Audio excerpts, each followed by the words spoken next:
อกาสต่อไปนี้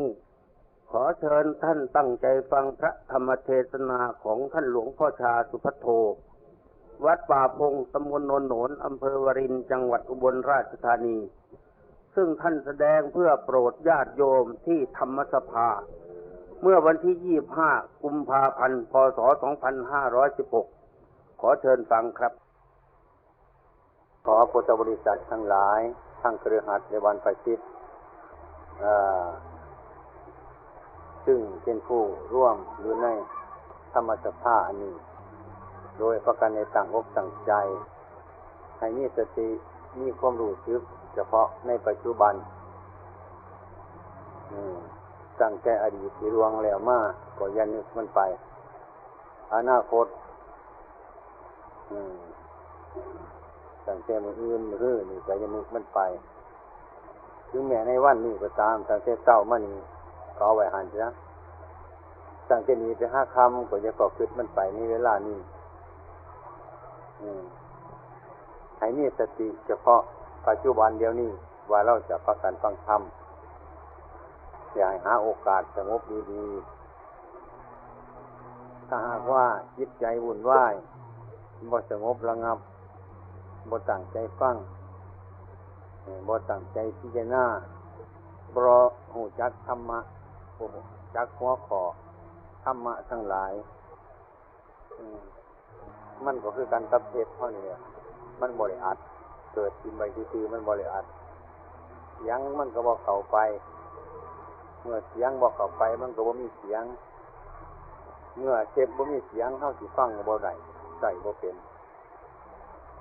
หรือเทปมันมีเสียงอยู่หูได้ยินอยู่แก้ว่าใจบ่สำรวมสังวรมันก็คือการกับเทศที่เปิดอยู่ในสถานที่ต่าง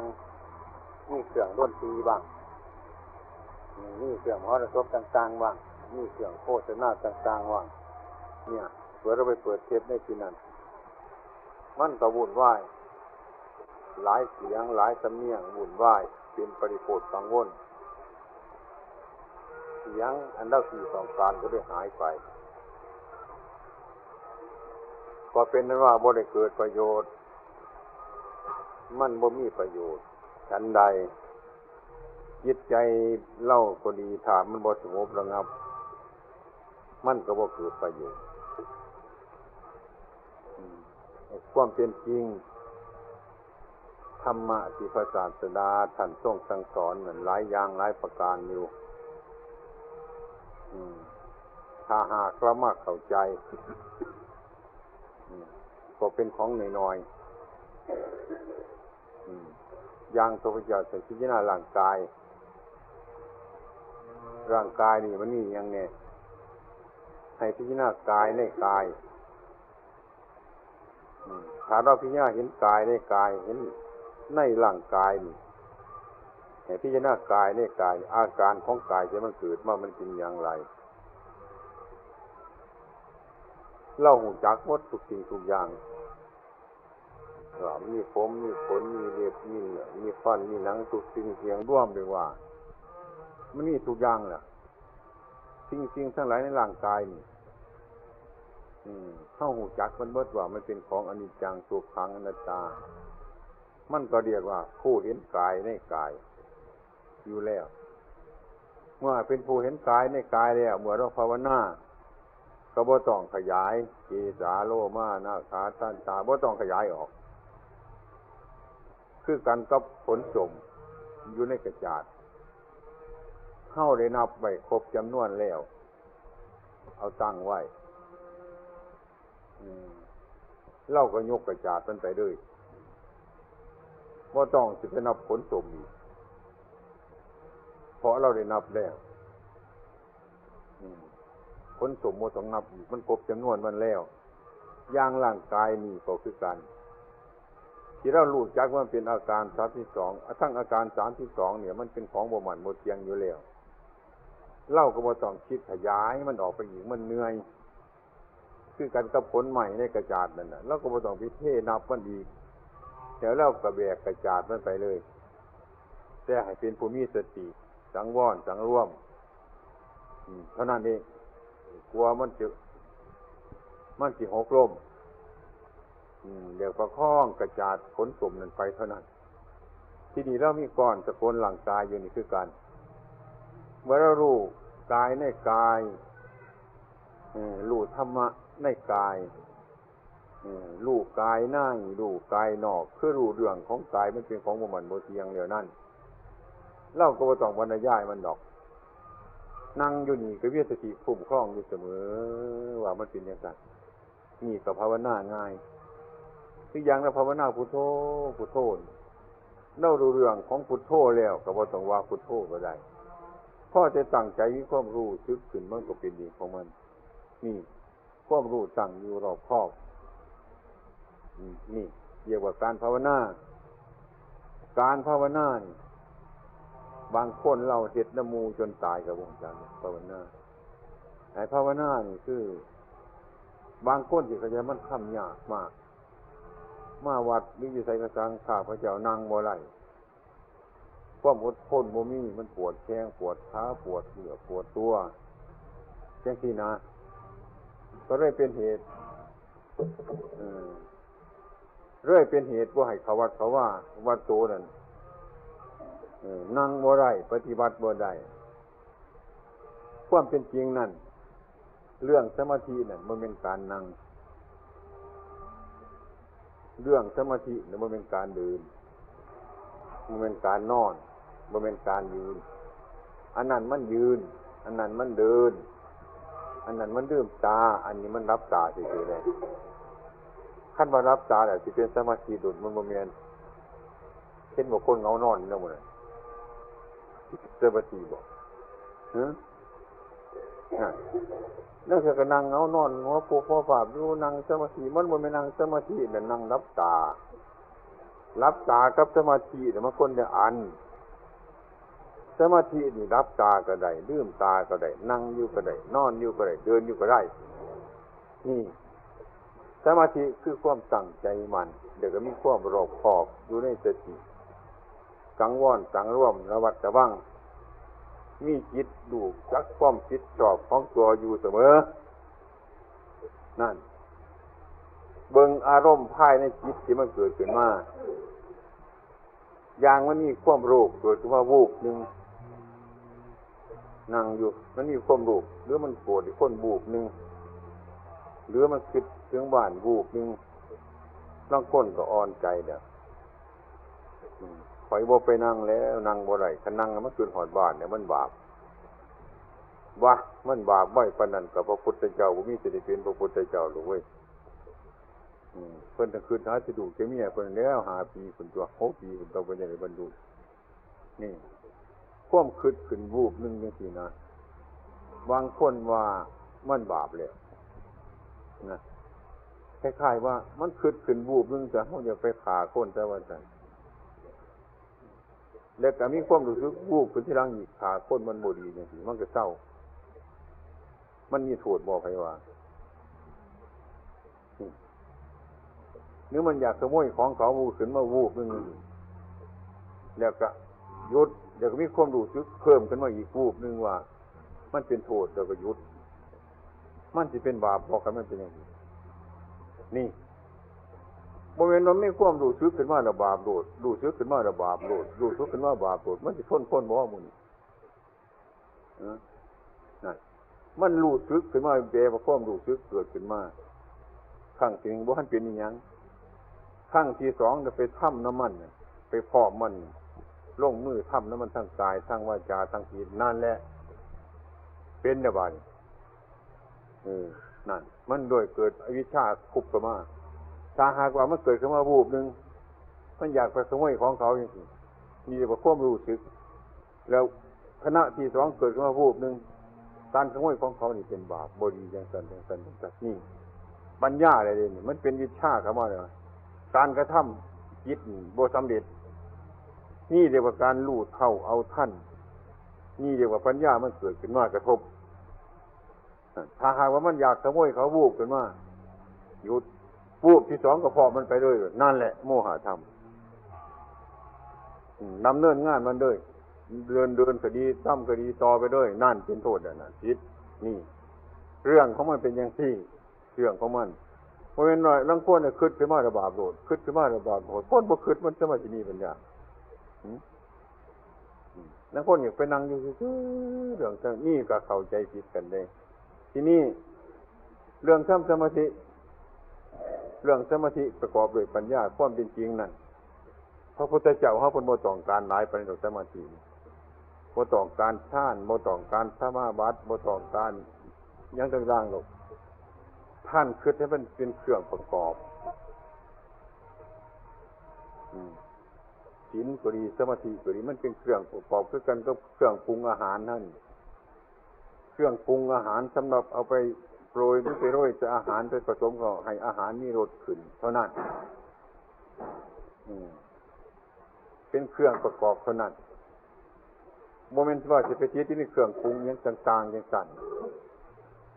ในการทำสมาธินี่คือกันครูของพระพุทธเจ้าของเราอุตตกลาบทอรันดาลาบทเห็นมั้ยเพิ่นมากโดยฌานมากโดยการเจริญฌานสมาบัติได้เป็นพวกมีฤทธิ์มีเดชมีปาฏิหาริย์มีหยังต่างๆไว้พุ่นคันไปฮอดพุ่นมันแก่ยากก็เสียบางแห่งก็นั่งอยู่แต่ให้มันสงบให้มันระงับอเด็ดอร่อยอยู่นั่นแหละจังซั่นขันมีสมาธิก็ไปมั่วเมาในสมาธิขันมีศีลก็ไปมั่วเมาในศีลไปยึดมั่นในศีลไปยึดมั่นในสมาธิขันเดินหนทางก็ไปติดหนทางไปจบหนทางไปงามหนทางโดยบ่ให้มันถึงอย่างนี้แหละหมู่นี้พระพุทธเจ้าคนนั้นผิดอย่างละเอียดแต่มันถูกอันบุคคลที่หยาบไอ้ความเป็นจริงประเด็นมันเหมาะสมกับพวกปีกตัวออกก็ให้มาอบรมสมาธิมาอบรมปัญญาอบรมจิตใจให้สงบระงับเท่านั้นที่นี่สมาธิด้านจิตใจนี่เรื่องสมถะมันเป็นสมาธิความสงบมันก็หินทับหญ้าเท่านั้นที่นี่สมาธิอันแน่ๆนอนๆเป็นต้นลืมตาก็คือการตัวปัญญาตัวปัญญาเกิดขึ้นมาแล้วนั่นล่ะ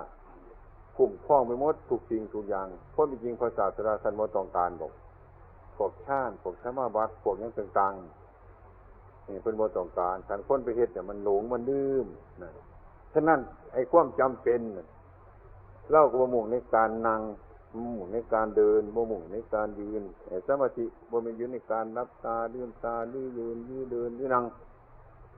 สมาธินี่อยู่ทั่วไปโดยอิริยาบถทั้งหลายคนเฒ่าคนแก่นั่งบ่ได้แฮงพิจารณาดีแฮงทำสมาธิได้ง่ายแฮงมีปัญญาหลายเป็นหยังมันจึงมีปัญญาหลายมันเตือนอยู่นี่แล้วมื่นตาขึ้นมันก็บ่เห็นหงคือเก่าล่ะฟันมันก็โยกค้อนมันดุดไปน่ะร่างกายก็เจ็บก็ปวดอยู่ทุกครั้งทุกคราวนั่นแนวบนศึกษาเฮาท่านว่าจริงๆนะผู้เฒ่านั่นที่ภาวนาง่ายผู้หนุ่มมันภาวนายากแล้วแซวก็ดีอยู่หย่ำยังมันก็สิจักยังกินยังก็แซ่บนอนก็หลับไปยังก็ม่วนมันโดดดื่มใหญ่นี่เด้ออย่างผู้เฒ่านี่ที่เด้อยำถือกองแสงสดเด้อนั่นเทวทูตเพิ่นบอกสอนอยู่ซุมื้อลืมตาขึ้นก็เป็นหูน่ะโตนต่ำโตนสูงน่ะมือเจ้าเจ็บหลังมือแรงเจ็บแอวนั่นแล้วแห่งกำลังศึกษาดีเนี่ยพอเฒ่าเดี๋ยวภาวนาบ่ได้สิไปภาวนานำผู้ใดสินะไปว่าเดี๋ยวนี้ตัวมันเห็นกายในกายเห็นเวทนาในเวทนามันแห่งเห็นสันตัวหรือมันแห่งเป็นสันตัวเรื่องคนว่าเฒ่าภาวนายากนี่เรื่องคนเข้าใจผิดซื่อๆดอกเรื่องคนเข้าใจผิดมันแห่งแจ่มแจ้งกว่าหรือบ่แจ่มแจ้งกว่าไปว่าเรื่องเฒ่าความนึกเกิดคิดความนึกเกิดหลายความคิดเกิดหลายความเจ็บความปวดทุกสิ่งทุกอย่างอะไรมันร่วมเข้ามานั่นถ้าผู้ภาวนาจะมาว่านั่นโยมมันจะเป็นพยานมันมีพยานหลายตัวแต่ความจริงแต่ผู้เฒ่าเนี่ยภาวนาง่ายดีที่สุดสมกับเพิ่นว่าเฒ่าคนจังเข้าวัดเพิ่นศาสนาเฒ่าคนจังสิไปวัดนั่นน่ะคันฮู้จักแล้วก็แม่นอยู่มันเห็นบัตรอีหลีในเจ้าของน่ะยิงไปก็แม่นได้ดี ลุกขึ้นกระแมนเลยดิย่างไปกระแมนมีแต่เนี้ยขัดของทั้งนั้นตัวมีแต่เนี้ยบอกเตือนตัวดีวันนี้ลุกขึ้นซื้อมันจะได้บอกมือโคมเปลี่ยนโอ้ยคุณตัวกูเห็นบอกโอ้ยยังแล้วมันไปตีมันไปเขียนหูยักษ์บอกขันไปหน่อยไปนุ่มมันกระดูกปึ๊บไปโดดแต่ตัวมันที่หูยักษ์ยังล่ะ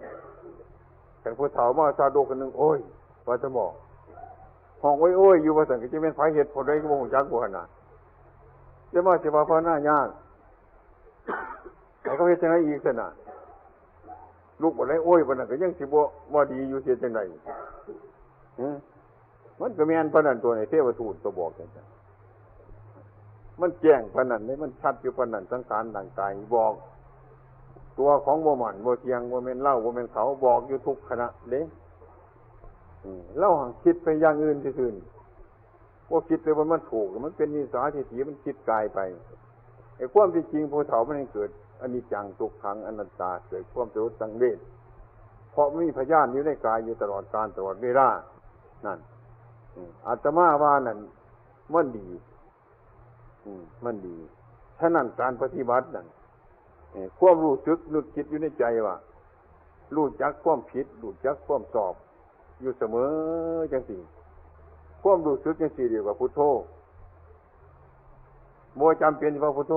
พุทโธพุทโธพุทโธพุทโธเรื่อยพอใหม่ในผลใหม่ในกระจาดแต่เขานับเข้าไปเดี๋ยวเขาจึงใส่กระจาดไว้ไปนั่งโฮมไรก็บ่ต้องเที่ยวออกมานับอยู่ให้มันอยู่มันยากประคองเจกระจาดมันไว้เท่านั้นมันก็ยุหันแล้วผลออกมากันค้นเป็นจิตเลยไปนั่งโฮมไรก็เที่ยวโฮมนั่นนับเจ็บใจไปหอดโฮมหน้าอีกก็เที่ยวอีกนับผลใหม่อันเก่าหันแล้วแต่ว่าตัวยากที่ไปเที่ยวมันดอกรวมมันไม่ได้กระจายแต่มันก็สบายเท่านั้นตัวขันโบเทกระยานมันผิดขันโบเทกระยานมันผิดขันโมว่าพุทโธกระยานมันผิดมันผิดอีหยังมันก็ซ้ำเก่าบ้านเนี่ยมันแหงยากกว่าเก่าตัวนี่คนเห็นนับจะคนหมู่จักจำนวนผลใหม่เท่านั้นแล้วขันหมู่จักจำนวนผลมันได้เป็นส่วนที่ไปเที่ยวมันดอกเห็นยังเอาไว้ในกระจาดทันเดียวนั่งกับนั่งยืนซื้อนอนกับนอนยืนซื้อยังกับยืนซื้อประคองจิตไว้เท่านั้นแหละนั่นการสั่งคุณงามความดีการสั่งนามทำบุญทุกสิ่งทุกอย่างเข้าจริงว่านิพพานะปัจจโยโหตุให้เป็นปัจจัยต่อพระนิพพานให้เป็นปัจจัยต่อพระนิพพานในการให้ทานก็ดีการรักษาศีลก็ดีการเจริญภาวนาก็ดีการฟังพระธรรมเทศนาก็ดีให้ขอให้เป็นปัจจัยต่อพระนิพพานเดี๋ยวพระนิพพานเป็นยังไงเนาะพระนิพพานคือความโมยึดพระนิพพานคือความโมหมายพระนิพพานคือความวางนั่นความโมยึดโมหมายการสร้างน้ำทำบุญรักษาศีลเจริญเมตตาภาวนานี่เพื่อละกิเลสตัณหาให้มันวางจากตัววางจากตนวางจากเราวางจากเขาไม่ต้องปรารถนาใดๆนั่นที่ปรารถนานี่ข้าพเจ้าหวังเป็นนั่นหวังเป็นนี่ขอเป็นนี่ขอเป็นนั่นนี่สิเป็นคนที่ปรารถนานิพพานะปัจจโยโหตุให้เป็นปัจจัยต่อพระนิพพานการให้ท่านก็คือการละก็คือการว่างนั่นการฟังเทศน์ฟังธรรมหูจักก็คือให้ละคือให้ว่างให้ถอนอุปทานออกจากของดีออกจากของชั่วที่แรกภาวนาเรียนรู้ให้หูจักความชั่วความผิดนั่นท่านเห็นผิดเห็นชั่วแล้วก็ละมันประพฤติคุณงามความดีคันได้ความดีเดี๋ยวก็เป็นต้นก็อย่าสิไปจิตดีให้อยู่ทั้งเทิงดียืนอยู่บนดีอย่าสิอยู่ใต้ความดีคันเฮาอยู่ใต้ความดีเนี่ยความดีบังคับเฮาเป็นธาตุของความดีนั่นความดีบังคับเฮาให้สร้างบาปสร้างกรรมให้สร้างหยังทุกสิ่งทุกอย่างความดีบังคับเฮาได้ผลที่ได้รับมันก็คือสิความบ่ดีคือเก่ามันเลยละบาปแล้วก็บำเพ็ญบุญ บำเพ็ญบุญให้อยู่เหนือบุญอยู่เหนือบุญอยู่เหนือบาปทำไปด้วยการละด้วยการว่างทุกสิ่งทุกอย่างก็คือการถ้าทำจิตใจว่างๆอย่างที่เดียวมันเป็นปัจจัยต่อปณิพพานปราศจากความอยากปราศจากกิเลสปราศจากตัณหามันก็มาร่วมกับข้อปฏิบัติคือมรรคคืออริยสัจคือสัจธรรมคืออริยสัจสี่มีปัญญาให้รู้เท่าตัณหาที่เรียกว่าสมุทัยสมุทัยคือตัณหากามตัณหาภาวะตัณหาวิภาวะตัณหานี่เป็นตัวสมุทัยท่านปรารถนาเอานั่นเอานี่มันเขาได้แง่นี่ถ้าเขาได้แง่นี่มันก็บำรุงทุกข์ให้เกิดขึ้นมาเพราะม่วนนี่มันชวนให้ทุกข์เกิดเพราะม่วนนี่มันบอกให้ทุกข์เกิดเพราะม่วนนี่ทุกข์เกิดจากอันจริงทั้งหลายเหล่านี้เพราะอันนี้คือว่าเหตุถูกปัจจโยคือว่าเป็นเหตุของทุกข์ทั้งหลายถ้าเรามาสร้างเหตุทุกข์สร้างเหตุทุกข์ทุกข์มันก็เกิดตัวสร้างเหตุทุกข์คือสมุทัยสมุทัยคือตัณหาคือความอยากสิ้นล้นกระวนกระวายเนี่ยความอยากเป็นธาตุของความอยากเป็นธาตุของตัณหาเรียกว่าสร้างบาปสร้างกรรมพอความอยากทุกสิ่งทุกอย่างอันนี้มันก็ทุกข์เกิดขึ้นมาจากความอยากทุกข์แต่มันเป็นลูกของความอยากกันละว่าง่าย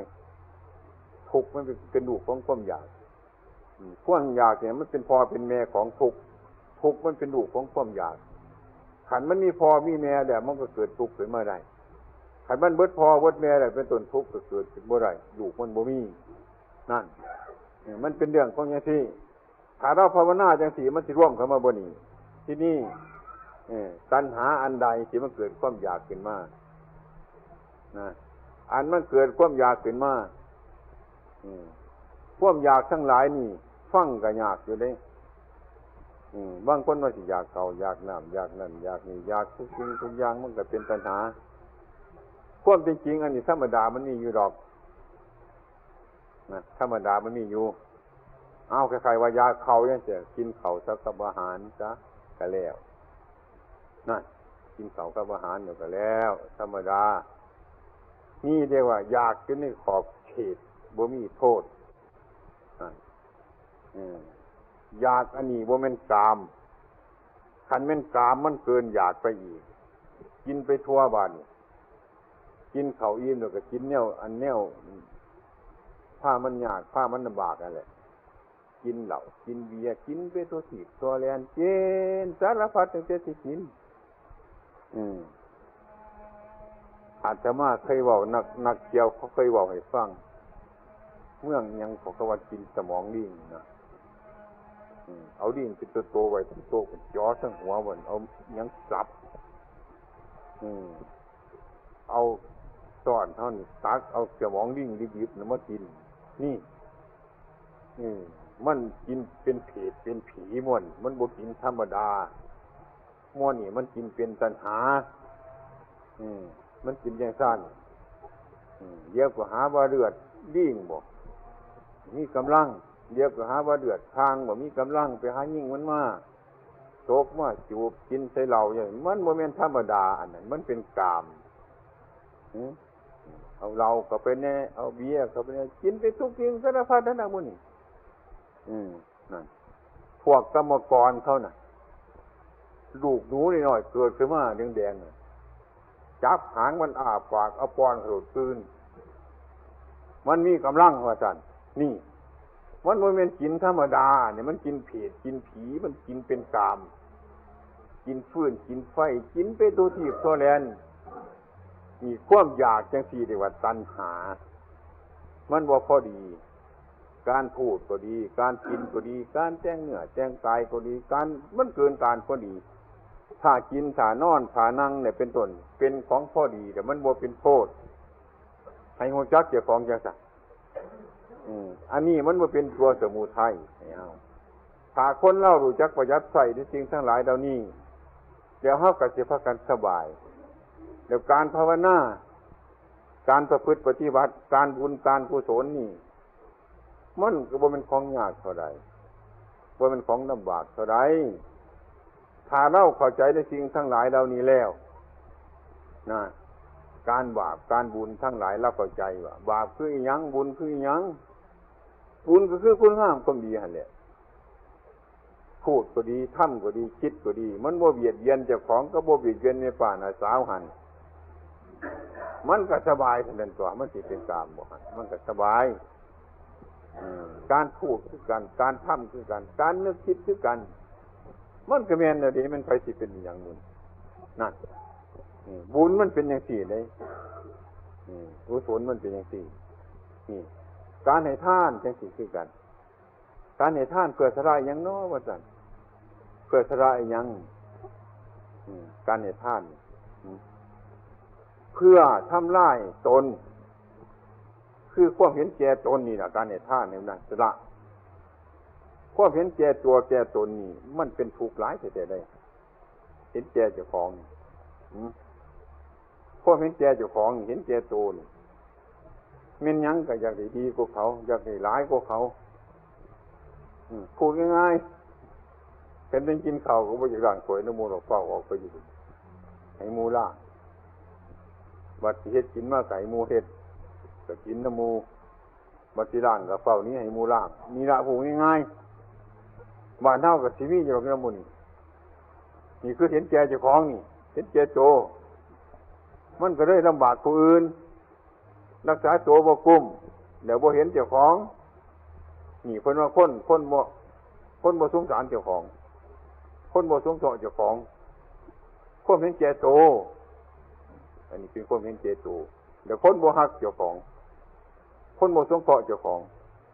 มันเป็นอย่างนั้นนี่การให้ทานก็คือกันเพื่อชำระทั้งหลายเหล่านี้ออกจากใจของเฮา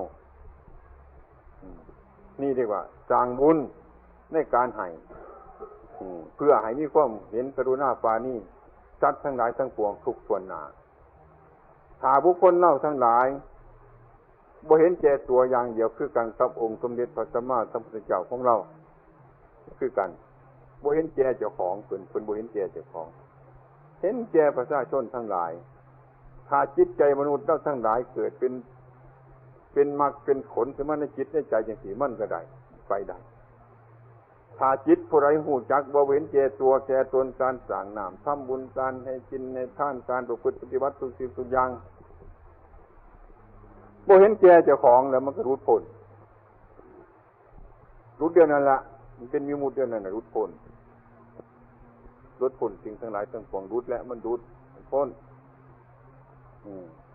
พ้นจากสมุติอันนั้นพ้นจากปัญญัติอันนั้นทีนี้หลักการปฏิบัติกันบ่แม่นของว่ามันบ่เห็นเลยบ่แม่นบ่เห็นการให้ทานนี่ขันปัญญาบ่มีมันก็บ่เกิดบุญมันบ่รู้เรื่องของมันคือการให้ทานก็หาย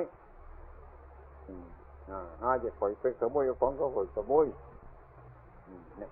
หาข่อยจะให้ข่อยก็หายเฮ็ดบ่มีความหมายคือการกำน้ำในตุ่ม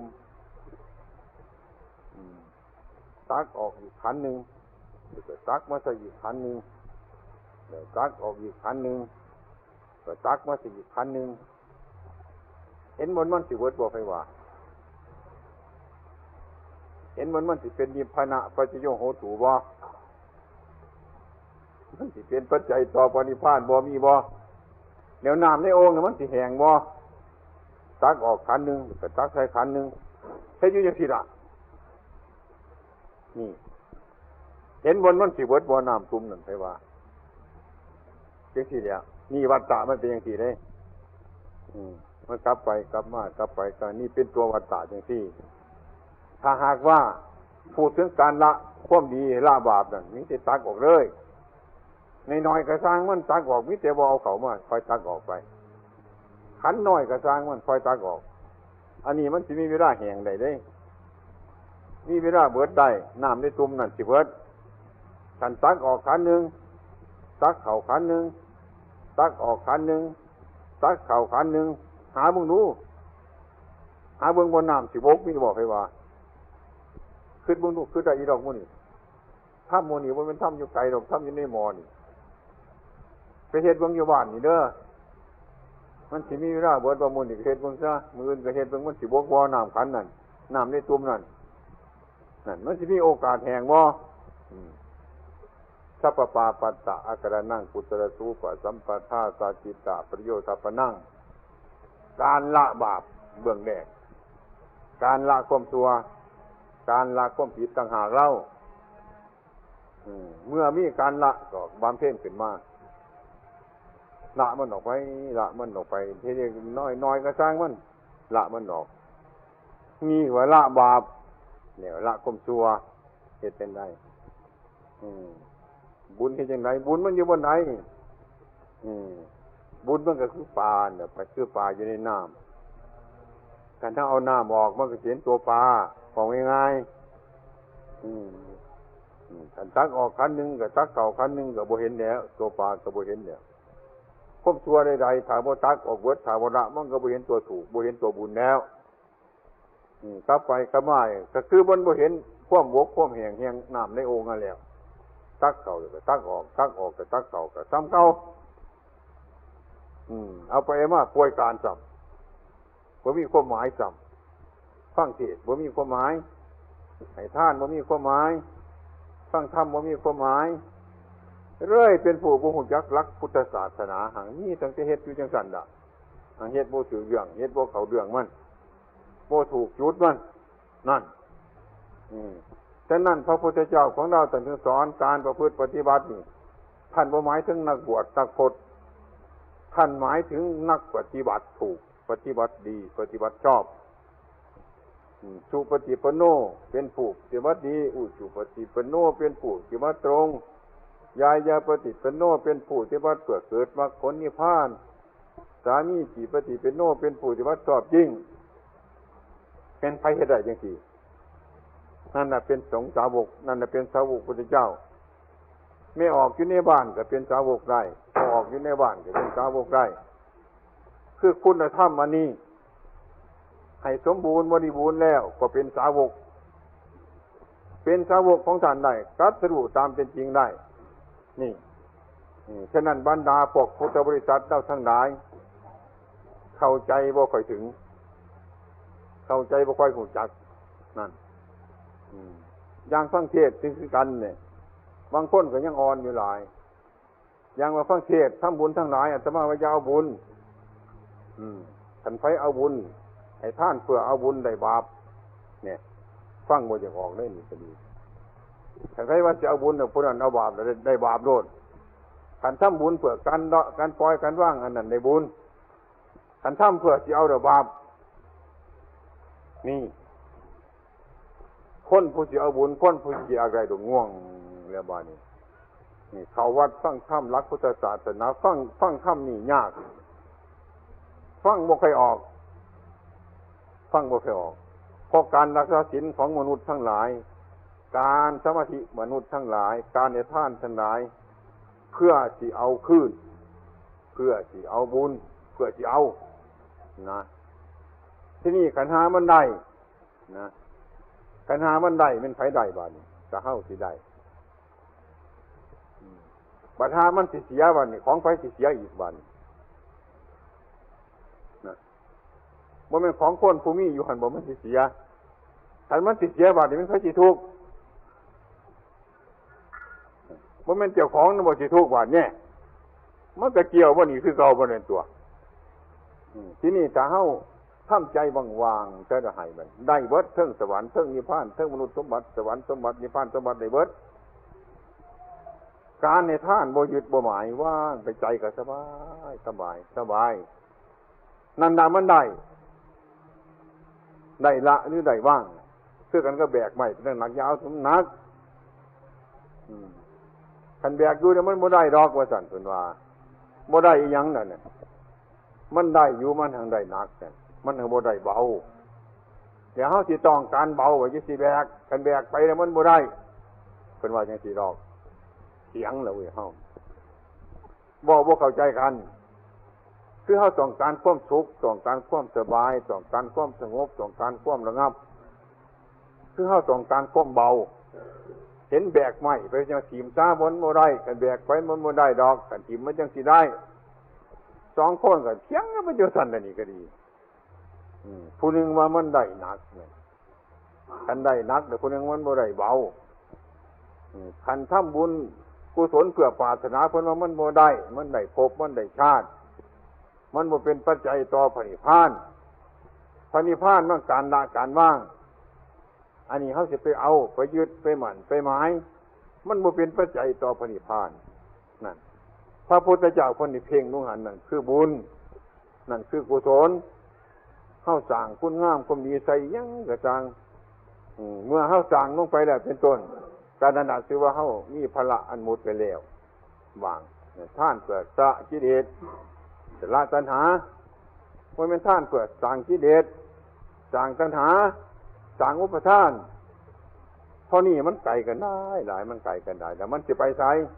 มันบ่ไปทางไหนแล้วเท่านั้นนั่นน่ะมันถูกแล้วเดี๋ยวมันแม่นแล้วนั่นคนเฮาทั้งหลายโดยมากพุทธบริษัทเราทั้งหลายท่านตั้งใจฟังเทศน์ฟังธรรมให้กินให้ทานทุกสิ่งทุกอย่างมาคำพูดจังซี่ก็ฟังบ่ค่อยออกคำพูดนี่ฟังบ่ค่อยออกเพราะมันหยังม่านคืออวิชชาแล้วก็คือความหลงแล้วก็คือตัณหาไอ้ความอยากได้ความอยากมีหรือความอยากเป็นนั่นมันปกปิดจิตใจไว้นั่น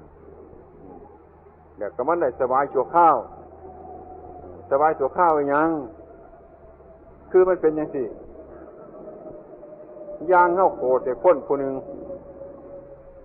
เฮาหายคนผู้หนึงจังซี่ล่ะนั่งก็บ่เป็นสุขนอนก็บ่เป็นสุข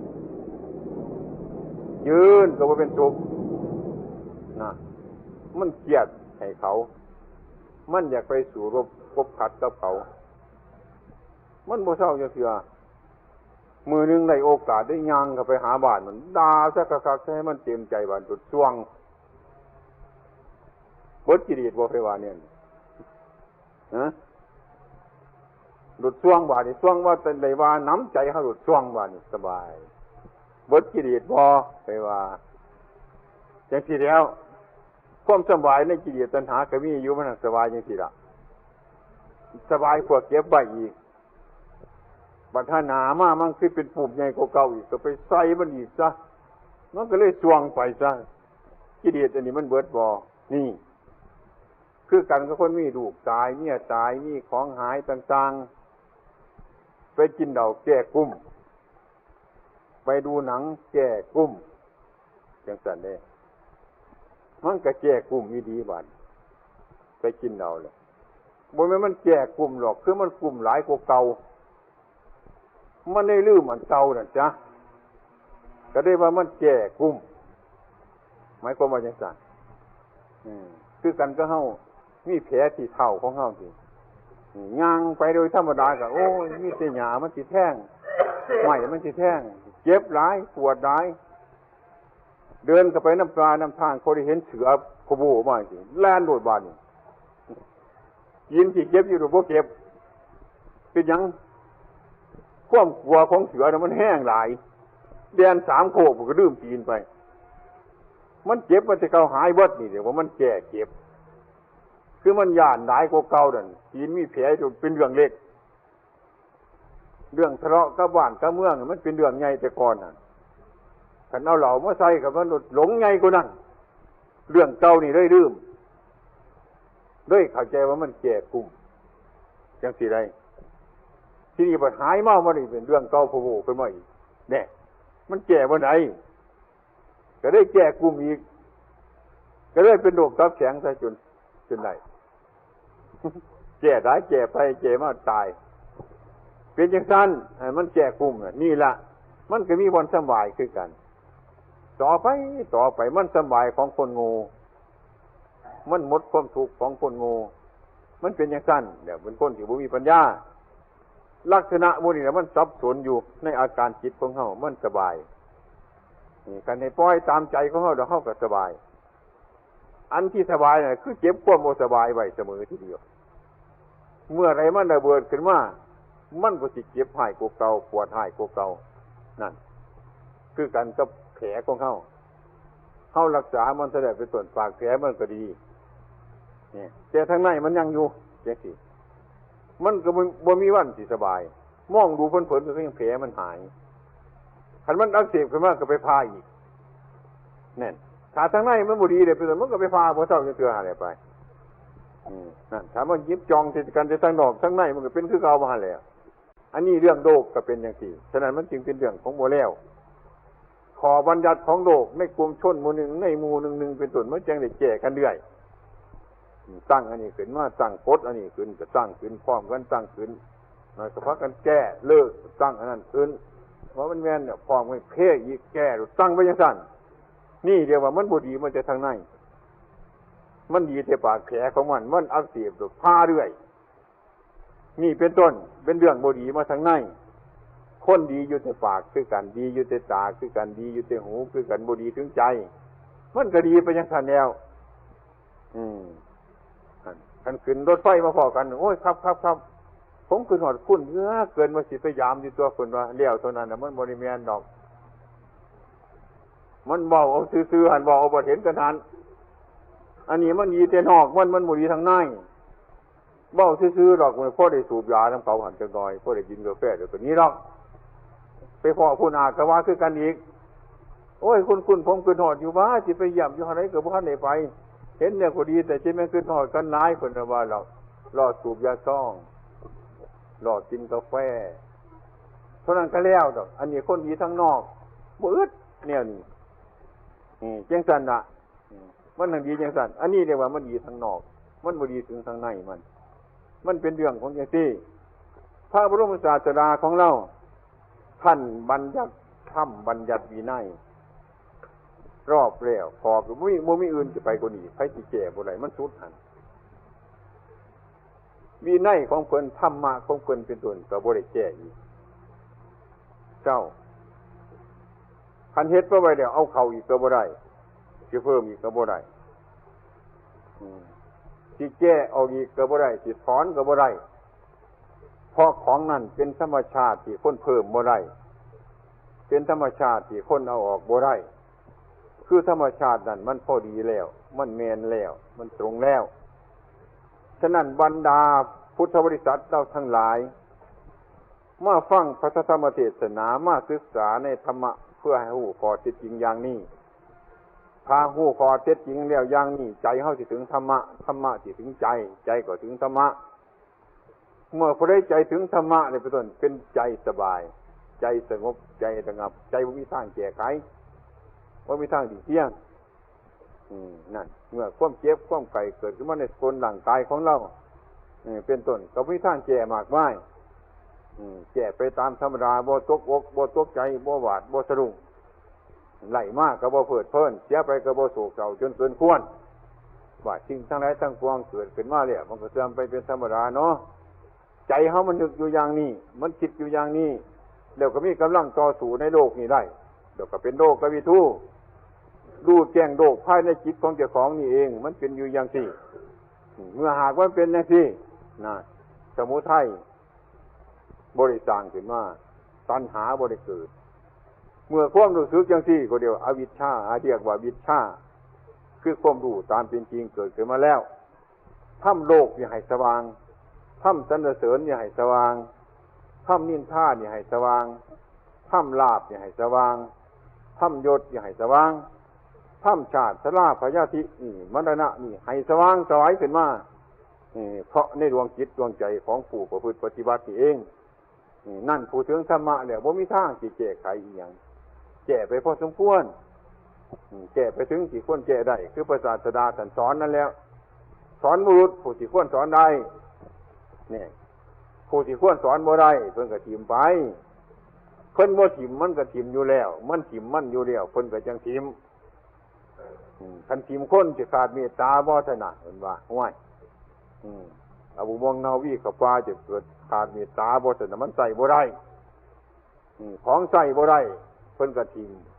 คำที่ว่าเพิ่นทิ่มนั่นเพิ่นบ่ทิ่มดอกมันทิ่มมันอยู่แล้วมันใส่บ่ได้อยู่แล้วกับสรรเสริญท่านอีกเพียงว่าท่านเป็นผู้มีปัญญา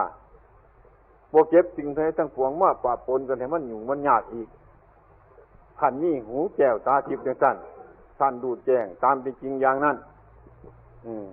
ท่านจึงรู้ในโลกอันนี้ได้เป็นโลกวิทูท่านดูแจ้งถึงโลกทั้งหลายท่านจึงควรไพ่ในวัฏสงสารพุทธบริษัทเราทั้งหลายก็คือกันสารมรู้สิ่งทั้งหลายแล้วนี่แหละ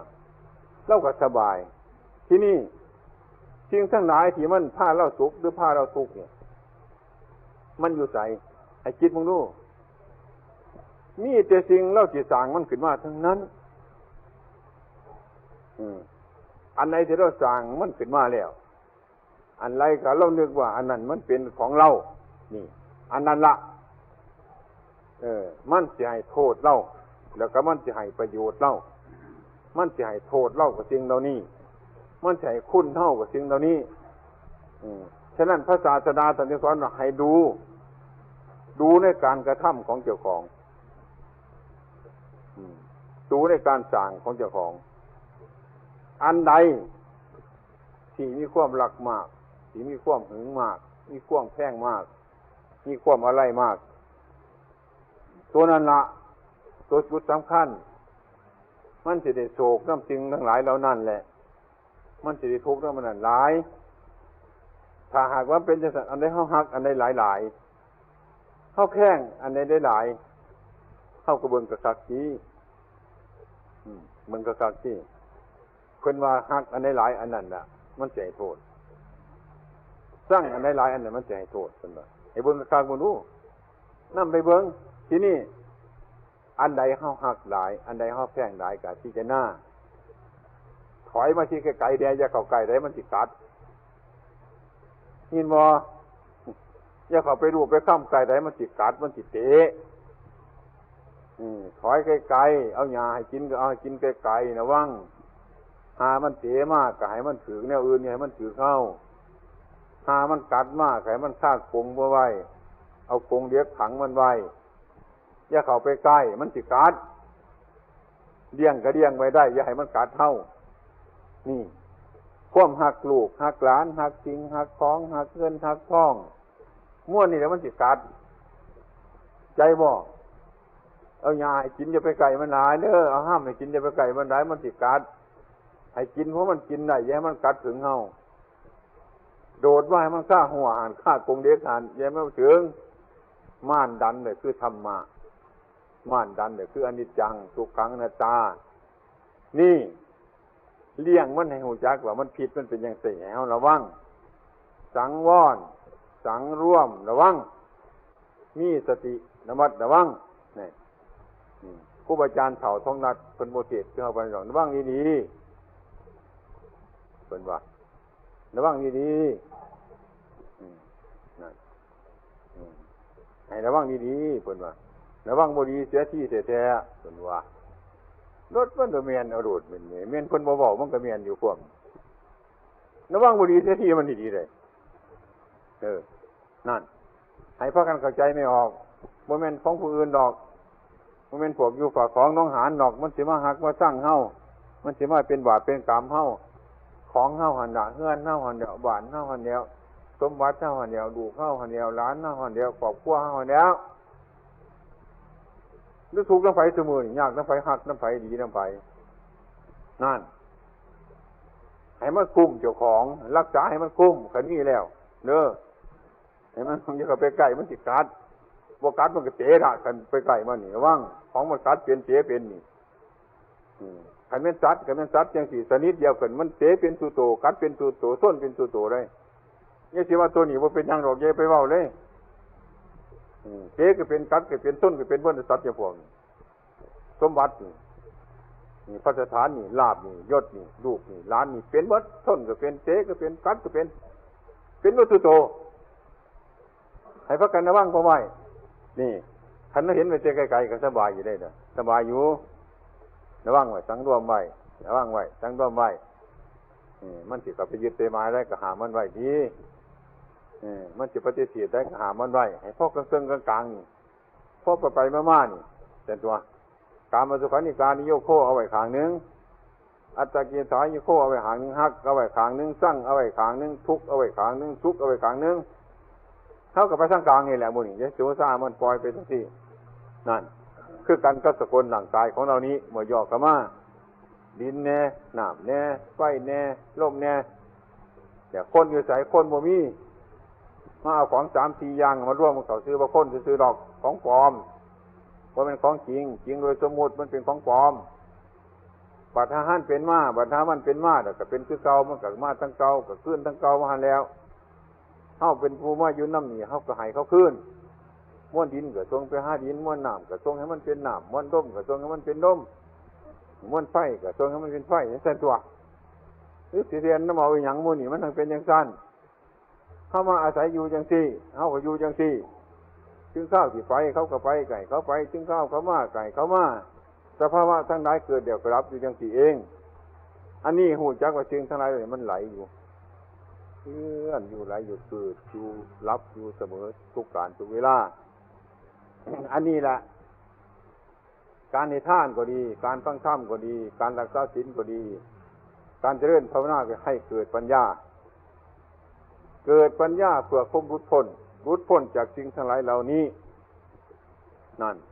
เมื่อสิ่งทั้งหลายเหล่านี้เมื่อความหลุดพ้นมีอยู่แล้วเป็นต้นเฮาก็บ่ต้องทุกข์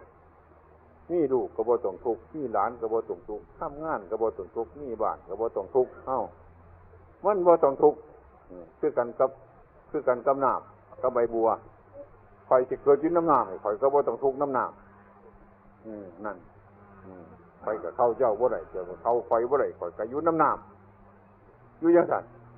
น้ำสิโป่งกันมาก็จริงไปจริงมาเกลือกเปกถือว่าเป็นคนใดอย่างอยู่จังซั่นน้ำก็อยู่น้ำใบบัวก็ได้ใบบัวก็อยู่น้ำน้ำก็ได้บ่ผิดบ่เถียงกันบ่ให้เพิ่นได้ให้โทษกัน